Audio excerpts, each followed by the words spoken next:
Flames sweep across the ground as fast as a man can run and reach 200 feet into the air.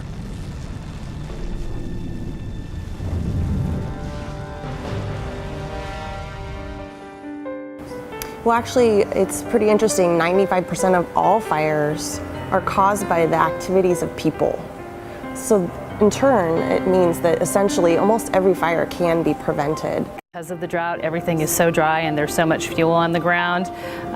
Something as simple as somebody pulling a boat trailer can send a spark, or someone throwing a cigarette out a window.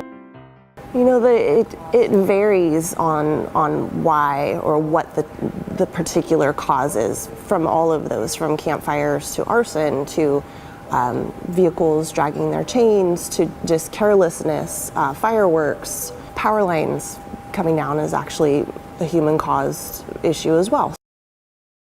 You know, we saw fires burning for weeks at a time last year, and we're in these severe drought conditions. So it's just gonna vary depending on everything: the fuel moisture, the weather, the temperature, the relative humidity. And that number is now up to 66 million in the last 6 years, so since 2010. So that means right now we have 66 million very good reasons to be very aware of wildfire and to do everything we can to try to prevent wildfire. So we want to identify any trees that could be diseased, dead, or dying, and work those trees to ensure the safety of our system and ensure public safety. So here we have a piece of bark from a ponderosa pine tree. You can see the entry and exit holes from what the bark beetles have made. Inside we see the galleries, which is where the larvae have eaten their way around inside the cambium layer of the tree.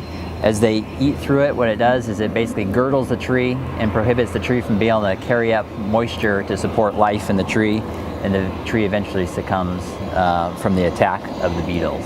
So we've got a very abundant grass crop too, because we did have some moisture in the Bay Area especially.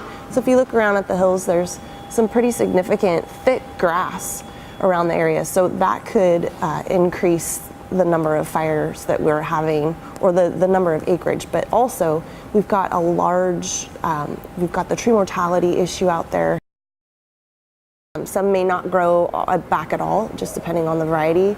Some like fire, like redwoods are pretty resistant to fire. Oaks don't seem to do quite as well, so it really just depends on the variety of the tree. So there's a lot of dead standing trees out there, and we also just have that really low, the fuel moisture is very low in all of the vegetation out there because of the drought. So it's just more readily available, and going into the 5th year now, we're just seeing an increase in the number of acres and fires.